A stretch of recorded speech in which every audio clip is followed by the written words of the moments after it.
I remember it was a very life changing because hiyo shahada nilichukua nikiwa kwa gari. Nyanyangu, the sister to my grandmother, alikuja akamwambia kukuwa Muislamu si mbaya. She can be a Muslim and follow a good path and become a wonderful woman. And she can be a Muslim na afuate mambo mbaya. But give her the chance.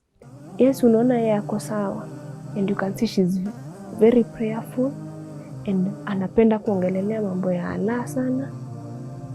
Let her follow her path. Hapo ndo at least mamangu aliitikia. Mimi nasemanga it was like a miracle. Kwa sababu mimi nilikuwa najua my parents hated Muslims.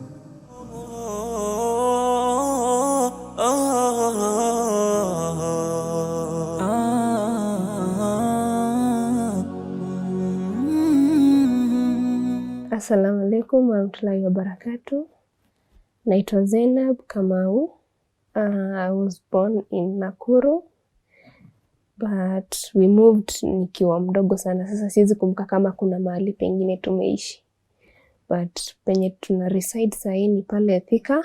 I've been born in a Christian family, a very strong Christian family of 2 parents who are still alive. Na niko na wakubwa wangu. Msichana ndiye firstborn na secondborn ndo kijana, mimi ndo wa mwisho. And currently I'm the only Muslim in my family. But they are all Christians, if kama naweza wasemea. Let's say kila familia inakuanga na mashida zake. We can't say that families are always happy, but as we grow tunazi overcome.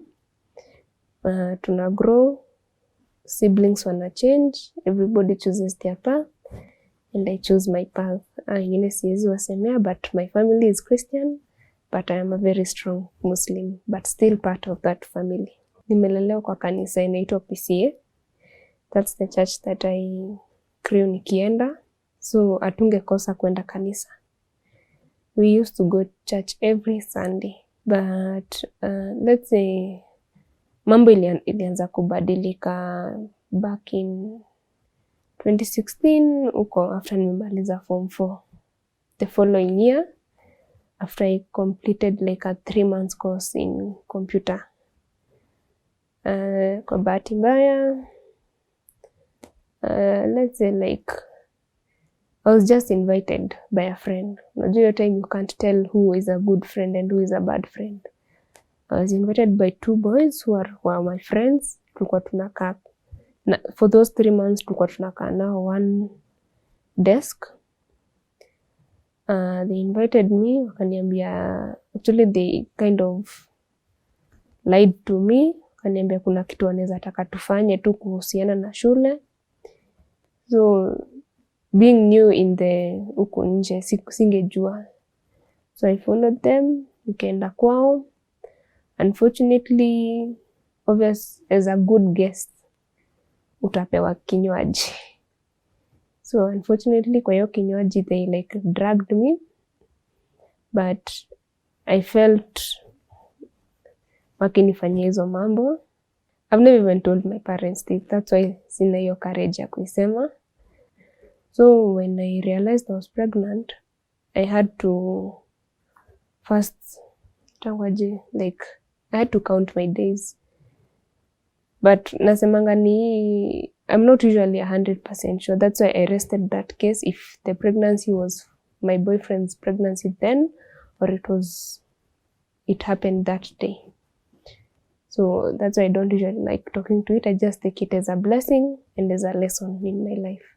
At first I had so many questions because I was young. Ndo umetoka high school, ndo unataka kuanzia career life yako. It was hard for a while to think as a young person with 0 experience. At first nilikuwa nafikiria like I'm just going to abort it, I'll just find a way to abort it.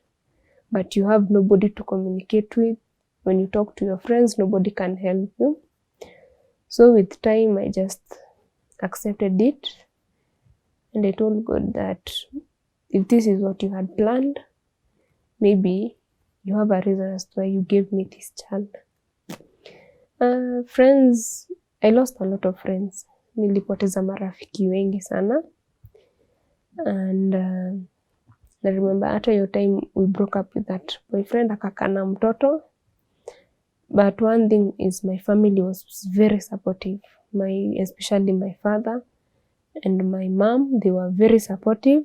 Despite nikijua nilikuwa nimewa disappoint, my parents have never stopped being supportive. Because at the end of the day, walikuwa niambia wewe ni wetu. I can't throw you away. So they were supportive, but I lost friends. But I was able to cope up because I said friends are temporary. I remained with only like 2 friends. It never made me stop going to church. But unajua huwezi ficha. Mtu anaambianga huwezi ficha mimba for long. So I remember at 7 months, wakati ilianza sasa kuonekana vizuri,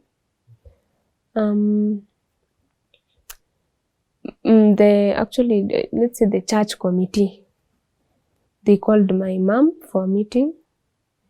They told my mom that siwezi endelea kwenda kanisa, being that nimepata mimba out of marriage. Hawangeniambia, so they told my mom akuja niambie nisiende kanisa. That thing made me feel, ilifanya ni feel vibaya sana because I felt like I was being chased away and I have freedom to worship. So hapo ndo sasa ili changing perspective yangu over church. After ku deliver nilika almost 5 months before nirudi church. But before that, what they had called me, the church committee, they communicated with me. As much as I wanted to understand them, waliniambia they need to take me back to a 1-week class ya kunirudisha kanisa. I went for that 1-week class, but bado I was not comfortable because as much as nilikuwa naenda hiyo 1-week class, I remembered vile walinifanya, like they stopped me from going to church. So I used to feel like it's my parents who are doing more. It's like they are begging the church nirudishwe kanisa. So niliendanga hiyo 1-week class nikamaliza. Then there was a ceremony on a Sunday. That's where we took, it's like a shahada in the side of Christians, but ni ya kurudisha mtu kwa kanisa. Even though after kuchukua hiyo kitu, I decided to let the issue rest, but still I wasn't 100% comfortable. There was a time like nilifika like hata nikienda church sikuwa na feel comfortable kwenda to join the adults. I felt more safer going where the church school, where the children are, and staying there where the children are. So that's where my journey in being a teacher there started. Was I used to enjoy going, playing with kids, na wafunza. I used to help my mom. Because I remember before that I told my mom I'm not comfortable kuingia church. It's like ulipata mimba, weka kando. Your age group ina recognize you, but you're just there in the group, just seated. So hiyo ndio ilifanya like nianze kuboeka hadi kwenda kufunza watoto. So it was like my na drift away from the church. Mpaka sasa nikaachanga kwenda kabisa. So ikafika point sasa nikaanzanga kupeana excuses. Mama ananiambia leo si uende, at least ufunze watoto leo. Namwambia niko na projects mingi za shule, tenda next time. And so from there ndo wakati nili drift away from the church kabisa, I remember hapo ndo sasa nilianza kuingia kwa drug addiction. Ikafika mahali like I can't stay without smoking. Even for 2 hours ikiisha kwa system, I had to look for a place, mpaka ikabidi nimetafuta mahali huko Nairobi pa kununua. If anyone will question me, niko na memory, it's my life. And hapo sasa hata kanisa nilikuwa nimeachana nayo kabisa. Like tunge argue na mom na namwambia maisha ni yangu, like it reached a point like singeambiwa kitu nisikie. So niliendelea hivyo weed mpaka ikafika mahali like nikaanza kuvuta mpaka sigara. That was kitambo 2019 na huko. nikaanza kutumia like almost every drug except hizi heavy drugs. Nilikuwa natumia kitu yenye system yangu itawezana nayo. And like that mpaka sasa time ya COVID. Penye sasa pesa iliniishia, nikaanza sasa kukua mentally disturbed because mwili yako ilikuwa imezoea. So sai ina feel kuna kitu inakosa. One thing my parents usually tell me up to date, maisha ni yako. Your life is your life. I have brought you up and I have done my best and I have always supported you, but if you want to spoil your life, it's your life you will spoil. Plus I don't live with my dad. Tulikuwa tunapatana na dad only on weekends. Unajua so on weekends unaweza ingia tu, you pretend you are a very wonderful kid. Kitoka unafanya mambo yako. My mom is the one who knew everything.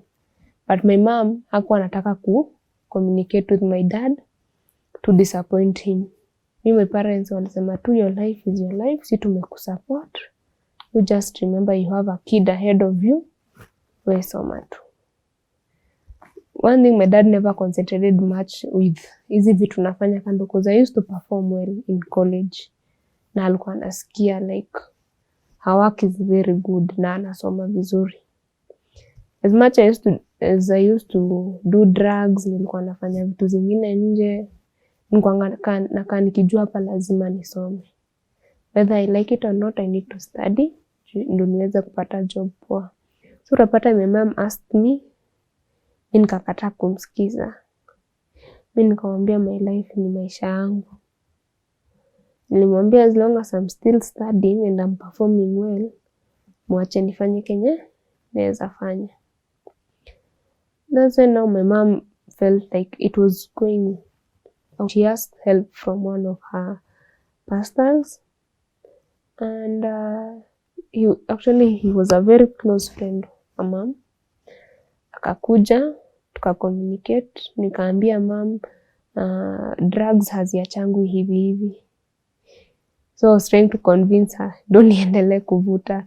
Kuambia drugs haziachangu hivi and me I'm not going to a rehabilitation center because that's sasa ni pesa ingine unasema tuanze kulipa.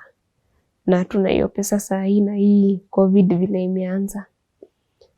So mimi nikamwambia I'll just rehabilitate myself nikiwa huko nyumbani.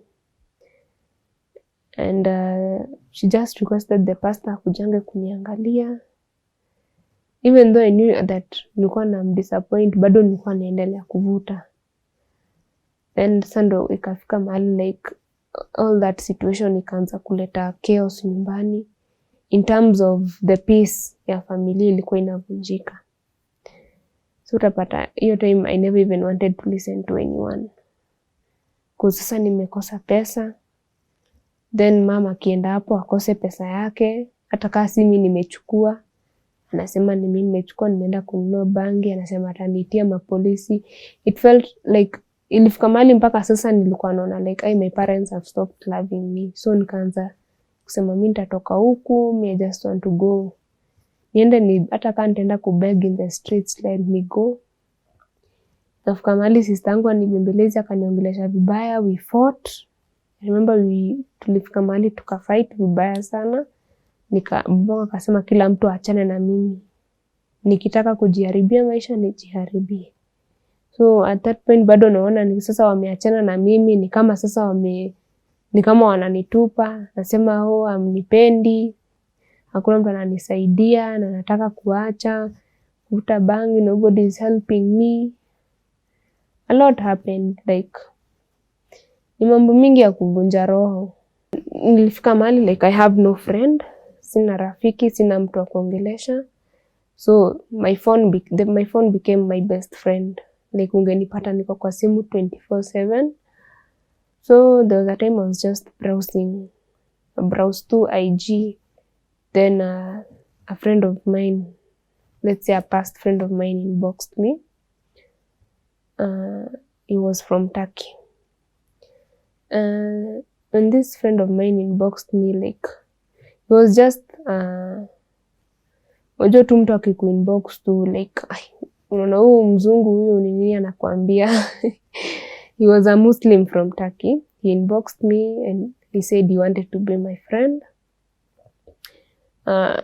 We became actually, tulifika mahali tukakuwa close friends. Like angekuwa na issue, angekuwa na anything inamsumbua, we used to share our problems together. As much as we are strangers, hatujapatana, but we used to feel comfortable sharing our problems na tuna advisiana. So I remember nilikuwa namwambia I used to be a drug addict, akaniambia you should stop, it's not nice. As much as your parents wanakukasirisha si poa. At least ninasema alinisaidia therapy wise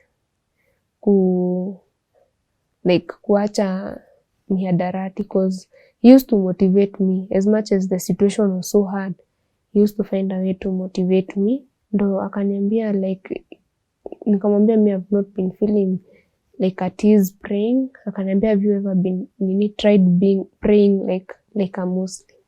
Hapo sasa ndo interest yangu ilianza.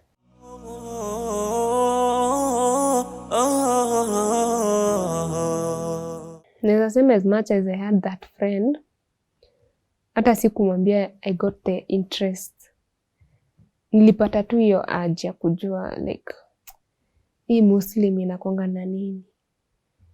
Like unajua zamani tu ulikuwa unasikia tu tufununu huko nje, unasikia umeambiwa Waislamu si wazuri, Waislamu wana worship sijui nini, ati sijui wana worship moon. Nilipata tu hiyo urge. So as much as my phone was my best friend, now I turned my phone to an educational gadget. Instead ya kushinda tukivideo call, kuzilifika mahali pia akaanza kupata family issues huko kwao. So nilikuwa nampatia hiyo time atunge video call. I used to go to YouTube, naanza kugoogle about Islam. Nilikuwa tu nasoma Muslims and I got sasa hiyo urge kabisa kujua hii Uislamu ilitoka wapi na kwa nini kuna religion inaitwa Muslims, na kwa nini wanajifunikanga, na kwa nini wanaswali hivyo, and why do they believe in a prophet hivyo. Hiyo urge tu ndo ilinipush nika learn. Like as much I used to learn, nilikuwa na feel kuna hiyo una feel like you're becoming better, like you're starting to see sense, like wewe ndo ulikuwa nikaa unatembea kwa dunia, nikaa Mungu sasa alikuwa amekuachilia juu umemuonesha sasa wewe mwanangu unataka kutembea tu, tembea. Ukifika mwisho wa giza ukose mlango wa kutokea, ndakutafutia mlango. So nikaanza kujisomea, nikasoma Bible, nilikuwa nasoma Biblia ipande, nasoma Korani ipande, hata kama sielewi. Nasoma vile inapigana Islam na nini. Kafika mahali nikakuwa na hiyo, it's like I developed a second thought. Before I do something, I must have a second thought. Si ati unafikiria mara moja na unanyamazia, lazima kuwe na hiyo second thought.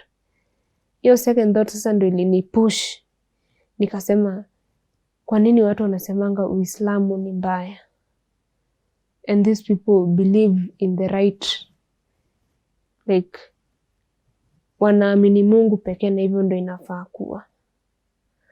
That's where my journey started. Sasa nikaambia huyo rafiki yangu like I'm interested. Nikamuuliza mtu anaweza kuwa Muislamu aje? At first I was still a beginner. Bado nilikuwa 50-50. But sikuwa nataka niseme nataka kusoma mambo ya Uislamu na bado sijajaribu unajua kuna hiyo trial and error. Nilisema wacha nijaribu. Nikajaribu, nikamwambia how do you become a Muslim? As a good friend, he sent me a recording of a shahada. Kaniambia nirudi hayo maneno, na nikarudi hayo maneno, and I remember it was a very life changing cause hiyo shahada nilichukua nikiwa kwa gari. Actually nilikuwa natembea huku Nairobi tu. Then nikafika mahali pale Luthuli, nilikuwa nimeenda kununua vitu, nilikuwa nimetumwa hapo. Nikaenda Luthuli nikachukua kenye nilikuwa nachukua, and kuona vile hao Muslims wakisikia Atha nimesema wanafunga mbio waende wakaombe. Nikamwambia me I want to be a Muslim. I don't know how, nilimwambia tu me just want to be a Muslim. Akanitumia maneno ya shahada.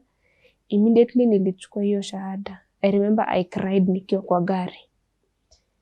Like it was a life changing moment mpaka nikaona mimi ndo nilikuwa napoteza mwelekeo kwa maisha. I just needed somewhere where my religious beliefs and my religious life itakuwa at a peaceful area. Unajua ukishatoka kwa kanisa tu una roam, your spiritual life is roaming. Hautakuwa na mahali pa kuelekea, but you need to settle down somewhere where hata ukitoka kidogo hivi unakumbuka kuna njia unafaa ufuate spiritually. That's when I took my shahada personally. Nikaenda nyumbani na nakumbuka from there I changed. Mambo ya kugombana niliacha. I tried my best to, as much as nilijua picha yangu nyumbani haitarudi vile ilikuwa. Hapa hata nikiwaambia nimechange hawatanisikiza. It's me for me to show them that I have changed. Hapo nakumbuka after kusilimu nilikuwa naishi kila siku nikisema leo lazima niambie wazazi nimesilimu. Lazima niongee na wazazi niwaambie mimi nataka kusilimu. For a whole month niliishi kusema hivyo. And the time sasa nilikuwa nataka kusema ndo mamangu akagonjeka. Sasa COVID. Wakati aligonjeka COVID nikaona for now sasa siwezi isema kwa sababu sasa kila kitu ina concentrate na health ya mama. Tena unaweza waambia pia washtuke. Tena kitu kitokee. Nikasema kwanza nitainyamazia. I remember hiyo time nikiwa COVID. Already nilikuwa nimejifunza kuomba. Nilikuwa nimejifunza sura 5. Na sasa nilikuwa nimeanza TikTok pole pole. Like nilikuwa nimefanya TikTok once, then I met a friend. Alikuwa ananisaidia kulearn Quran. Na sasa hapo ndo mpaka nikakuja huku mosque, nikasilimu, nikaandikiwa certificate. At least nilifeel sasa now I'm part of a Muslim society. Ninaweza ni support. So hiyo harakati ya kupatwa na COVID, I remember like kila mtu alikuwa hajui cha kufanya, but for me I was very calm. Hata ungesema ati mimi ukiniangalia ati mamangu ni mgonjwa, I remained calm. Watu wakiwa na stress mimi nikawaambia I believe in God. Na najua Mungu mwenye yuko. Mamangu atapona. Nilikuwa tu nampe. I became patient. Nili develop 2 virtues of a Muslim. Kukuwa na subra, kukuwa na iman. They develop naturally. That hata ningeambiwa mama kwa aje, nilikuwa nawaambia wacheni kushinda mkishtuka. Mtaomba lakini lazima be patient with God. Mimi najua Mungu, huyu mamangu ako hapa. And my mom is to witness the journey that I have started. So ungepata kwa kila sala, as much as I was being strong and calm, lazima ningeomba. To strengthen myself as a Muslim, as much nilikuwa najua sijui kuomba vizuri kabisa, but hiyo kidogo najua kuomba. Nilikuwa najua Allah ananisikia. And eventually he listened to me because hiyo journey yote hivyo from COVID, mama kurudi nyumbani, akapona, familia ikarudi, ikabidi tumeshikana tena, we be a peaceful family. Vile tu nilikuwa naomba Allah alinipe kazi, ndo niweze kutoka nyumbani because that was my other prayer. As much as I used to pray for my family, nilikuwa naomba mimi sitaki kukua wale watoto wazazi wanashinda wakisema kazi yako ni kukaa hapa. Nilikuwa nimesema nilisoma na nikamaliza, now give me a job. Nikapata kazi, nikaweza kumove out. Nakumbuka I used to pray Mungu anipe kazi ni move out, niende at least nijue hardship, nijue kujitegemea. Nika move out, nikasonga, nikapelekwa mahali kunaitwa Embu.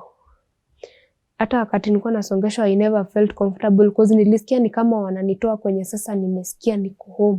Kwenye sasa Waislamu ndo wengi, kuna mosque. Sasa nilikuwa nasema nikifika huko Embu nitapata mosque kama nitapata tu makanisa. But immediately nilifika Embu kukaa hivi chini dakika kidogo saa 9 nikasikia adhan. Sikujua kwenye ilitoka, lakini nilisema Mungu, kama umenileta huku and umenileta mahali nasikia adhan, you have a purpose for me.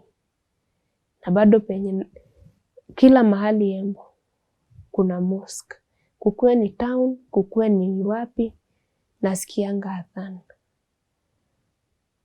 Nilisema hata kama Mungu utanitoa Nairobi, put me somewhere, I'll still continue with my journey as a Muslim. Even though napitianga yes challenges, sijai regret. But I used to pray na mwambia Allah, kwa namwambia Allah, kama wazazi wangu watanifukuza kwa sababu nimeamua hapa ndo nitaka, I am ready for it. That's what I used to tell God. Nilimwambia, nilikuwa na kila siku nenda chini. After kuswali, hiyo ndo kitu ya kwanza nilikuwa naambia Allah, nipatie hiyo courage na confidence ya kuambia wazazi wangu nimekuwa Muislamu. As much as nilikuwa najua wazazi wangu hawapendi Waislamu kabisa, niliwaambia nipe hiyo courage. That was my daily prayer. Hiyo ni kitu singesahau. As much as wewe umekuwa Muislamu sawa uko nje, lakini family is the key thing. Hiyo ndo kitu Uislamu ilinifunza. Hata ukiamua kufanya kitu, ukienda wapi, familia yako ndio inafaa kuwa kitu ya pili unapenda after Allah. So nakumbuka after that hata si mimi nilimwambia, sikuwaambia ati. Unajua kuna ile unaweza enda umapproach umwambie, mama mimi nimeamua kuwa Muislamu. I used to fear. Nienda nimwambie, then you know the tears of a parent are so hurtful than a tear of a friend. So nilikuwa naogopa niende nimwambie, then anililia hapo niambie mbona na disappoint. So nakumbuka my mom started realizing wakati wa Ramadhan nilikuwa najifungia sana kwa room. Wakati wa Ramadhan naamka mapema, 4 umeamka uko chini unapika unakula, then siku mzima anaona hakuna kitu unaweka kwa mdomo. Unapika chakula lakini chakula ukuli. Then jioni anaona umekaa chini, umejifungia kwa room, akikuita uitiki.